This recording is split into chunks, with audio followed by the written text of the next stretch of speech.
Mineradoras têm 15 dias para entregar plano de ação de emergência das barragens.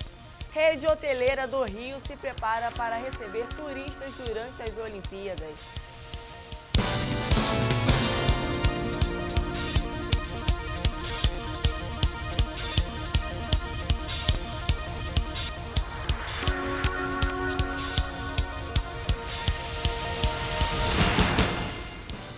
Olá, boa tarde. Léa Magalhães de Maria, de 68 anos, que morava no distrito de Vicente de Carvalho, Guarujá, morreu no início dessa semana em Jundiaí. Ela foi a primeira vítima da fumaça tóxica que saiu de um incêndio do litoral de São Paulo, ocorrido na última quinta-feira. Pelo menos 175 pessoas precisaram ser medicadas. O fogo só foi controlado na madrugada do último sábado. Por causa de uma chuva forte na região do Porto de Santos, alguma estrutura nos contêineres do pátio de armazenamento cedeu. A água da chuva entrou em contato com uma carga de um produto à base de cloro. Da reação química surgiram focos de incêndio e a nuvem tóxica. A fumaça causa irritações de pele e nos olhos, e caso seja inalada, também nos pulmões. Com esse vazamento de gás dentro do complexo do Porto de Santos, a nuvem tóxica foi liberada e atingiu 4 cidades, entre elas São Vicente, Santos, Cubatão e Guarujá. As causas da morte de Léa, de acordo com o Instituto Médico Legal, foram insuficiência respiratória, pneumonite química, inalação de fuligem e gases tóxicos. A empresa Local Frio, responsável pelos contêineres incendiados, informou que ainda não foi comunicado oficialmente sobre a morte da idosa e que está apurando os fatos. No início dessa semana, a Prefeitura de Guarujá informou que espera receber os primeiros laudos de vistorias do local do incêndio até amanhã. A partir daí, vai avaliar os documentos para começar a indicar penalidades e definir ações futuras. Mais de 2 milhões de estudantes se candidataram para tentar uma vaga em instituições públicas de ensino superior, através do Sistema de Seleção Unificado, SISU. Para aqueles que foram aprovados, as matrículas podem ser feitas a partir de amanhã. Pedro se formou no ensino médio no ano passado e garantiu uma vaga para cursar medicina na Universidade de Brasília, depois de uma fase de muito estudo. Ele conta que tinha a expectativa de ser selecionado, mas que foi um alívio ver o nome na lista. Foi a melhor coisa, um sentimento de alívio mesmo. Tirar o peso das costas e sentimento de dever cumprido. Os candidatos tiveram 4 dias para fazer a inscrição e puderam fazer 2 opções de cursos. O SISU usa as notas do candidato no Exame Nacional do Ensino Médio para selecionar estudantes para 131 instituições públicas de ensino superior. Nesta edição, o número de vagas ofertadas é cerca de 11% maior do que na primeira seleção do ano passado. Depois da notícia da aprovação, agora o Pedro está de olho no prazo para fazer a matrícula. E quem, como ele, foi selecionado para uma das mais de 228 mil vagas ofertadas nesta edição do SISU, tem os dias 22, 25 e 26 de janeiro para fazer a matrícula diretamente na instituição de ensino. Eu espero fazer o curso bem, fazer esses 6, 7 anos aí, que é a média do curso, e aproveitar ao máximo a universidade, que é uma das melhores aqui. Os candidatos que não foram selecionados nessa fase já podem fazer a opção de participar da lista de espera dos cursos. O prazo para manifestar o interesse vai até o dia 29 deste mês. A partir de 4 de fevereiro, as instituições de ensino vão fazer a convocação para essa fase nos casos em que houver vagas. Mineradoras têm prazo de até 15 dias para apresentar um plano de ação de emergência de barragens de mineração. Documento divulgado trata de ações imediatas que devem ser tomadas em caso de rompimento. O Ministério de Minas e Energia deu o prazo de 15 dias para que empresários que operam barragens de mineração dentro da Política Nacional de Segurança de Barragens apresentem as cópias dos planos de ação de emergência. Este plano deve indicar possíveis consequências de um rompimento de barragens e define ações imediatas a serem tomadas nesses casos. O plano tem como meta diminuir os danos causados a moradores, propriedades e comunidades atingidos em caso de rompimento de barragem. A portaria do Departamento Nacional de Produção Mineral prevê como medida preventiva até mesmo a possibilidade de interdição das barragens que não cumprirem o prazo. Já é exigido pela lei e nós trazemos uma novidade, nós trazemos a possibilidade de uma sanção, caso não seja apresentada essa declaração, da possibilidade do departamento interditar preventivamente essas barragens, caso seja identificado algum risco iminente. Em novembro do ano passado, uma barragem da mineradora Samarco se rompeu em Mariana, em Minas Gerais. A lama com rejeitos de mineração causou a morte de pessoas, destruiu comunidades e provocou danos ambientais. Em coletiva, a ministra do Meio Ambiente, Isabela Teixeira, afirmou que mineradoras responsáveis por barragem rompida em Mariana, Minas Gerais, querem acordo para recuperar a bacia do Rio Doce. Nós discutimos a possibilidade de construção entre nós de um acordo com as empresas que estão citadas na ação civil pública com vistas a um programa de revitalização e recuperação da bacia. Essa reunião foi, diria eu, extremamente positiva no diálogo entre as autoridades. E, em seguida, nós tivemos uma outra reunião no comitê com a presença do presidente da Vale do Rio Doce, doutor Murilo, que sinalizou com toda a objetividade o interesse das empresas de fazerem um acordo, obviamente, na esfera judicial. Nós estamos numa ação civil pública em tramitação, com toda a transparência e com todos os requisitos necessários para que a gente possa recuperar a bacia do Rio Doce. Ainda sobre barragens de mineração, o Departamento Nacional de Produção Mineral contratou empresa para dar suporte técnico na fiscalização das 220 barragens de Minas Gerais. As vistorias serão feitas em todas as barragens de mineração do Estado até o dia 29 de abril. Nós vamos iniciar no dia de hoje os trabalhos de campo. Eles vão se estender até o dia 31 de março desse ano e pelos próximos 30 dias após esse trabalho de campo, nós vamos receber todos esses 220 relatórios. Ao final, nós vamos ter um quadro completo de todas as barragens de mineração do Estado de Minas Gerais. Por que Minas Gerais? Nós vamos iniciar por Minas Gerais porque concentra a maior parte das barragens de mineração hoje no Brasil. Mas após esse trabalho, nós vamos também nos dedicar a todas as barragens do Brasil. Vamos fiscalizar todas as 402 barragens que existem no Brasil hoje.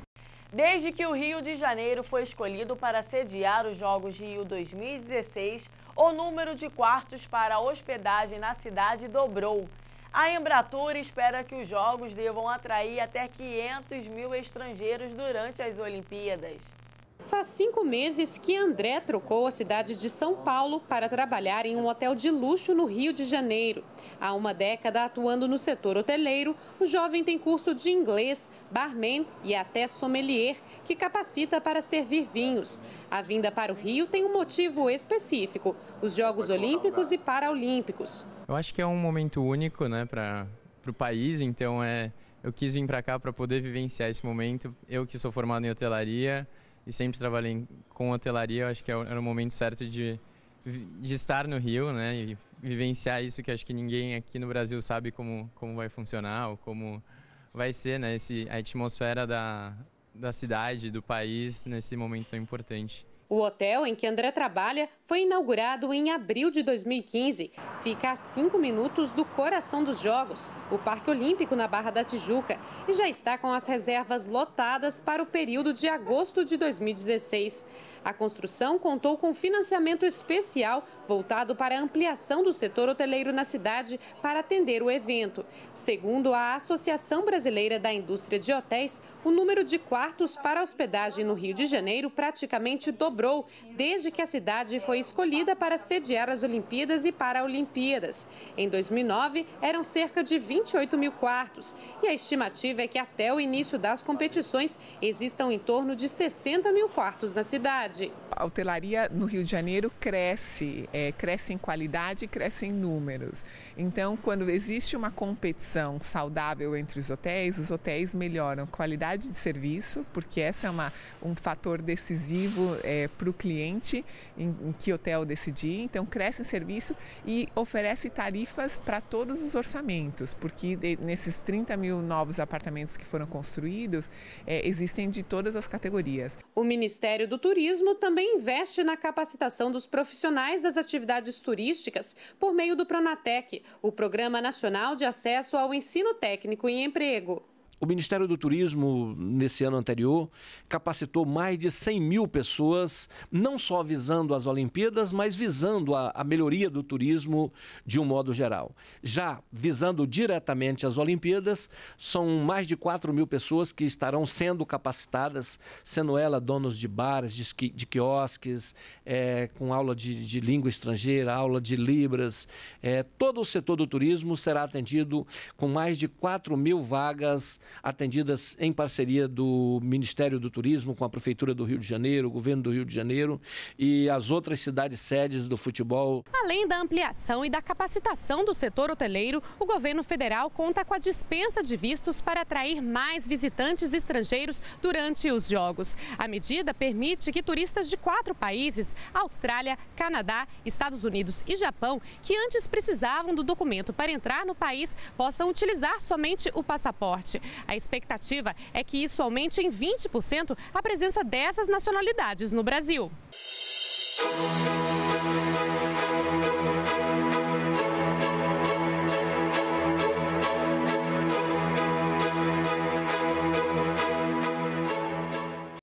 Pela primeira vez, os Jogos Olímpicos e Paralímpicos serão realizados em um país da América do Sul.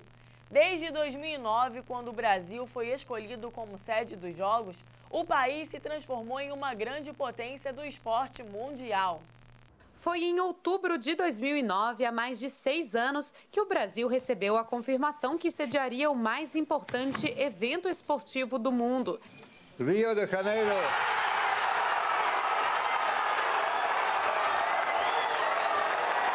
A cidade candidata, o Rio de Janeiro, ganhou com folga a votação do Comitê Olímpico Internacional. Foram 66 votos a favor e 33 contra. Pela primeira vez, os Jogos Olímpicos e Paralímpicos serão realizados num país da América do Sul. Um engajamento muito real e intenso dos 3 níveis de governo, federal, estadual e municipal. E aí a forma exatamente de se concretizar essa unidade, uma esfera de articulação entre os 3 níveis de governo, foi a criação da PO. A constituição de um ente, que seria um ente interfederativo, e esse ente interfederativo seria o garantidor, o fórum de discussão conjunta e articulada para garantir que a evolução do processo, a evolução de todo o projeto de preparação para os Jogos fosse uma preparação totalmente integrada entre os níveis de governo e o Comitê Rio 2016. De lá para cá, o país se transformou numa potência do esporte mundial, com novas e modernas arenas de competição. Os equipamentos esportivos planejados estão se tornando realidade. Já foram mais de 20 eventos teste de diversas modalidades que permitiram que atletas do mundo inteiro conhecessem e avaliassem as estruturas.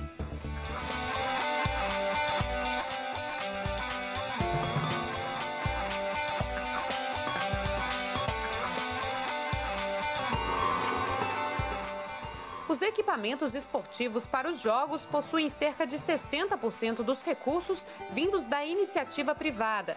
Além das instalações construídas especialmente para as competições, o governo federal investiu em estruturas para treinamento em todas as regiões do país. A ideia é deixar um legado nacional de incentivo à prática esportiva, da base ao alto rendimento. A gente construiu esse caminho, essa condição para o Brasil mudar de patamar esportivo.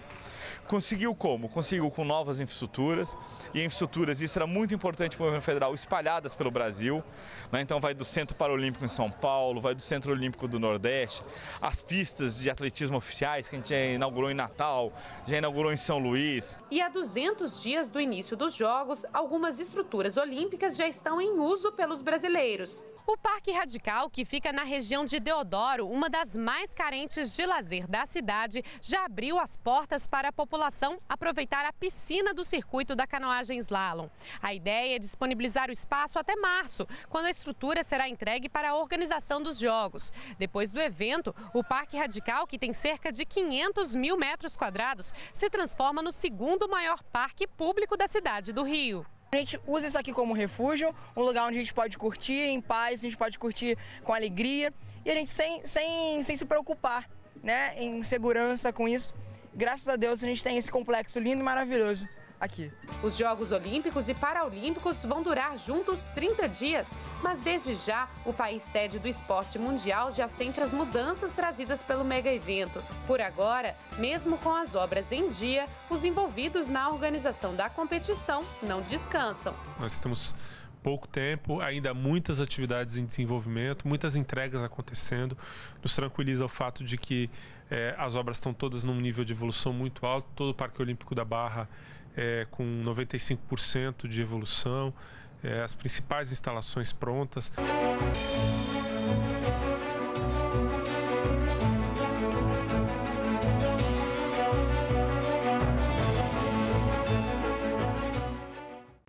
E você vai ver a seguir. Ações de prevenção ao Aedes aegypti são realizadas na cidade de Goiânia, Santo Antônio do Descoberto. E ainda, estrutura do tênis de mesa paralímpico recebe investimentos. Você pode mandar a sua sugestão de pauta para o nosso e-mail metropolitanorio@redengT.com.br ou entrar em contato conosco através do telefone 021 38 90 3259. O Jornal Metropolitano vai para um rápido intervalo e volta já.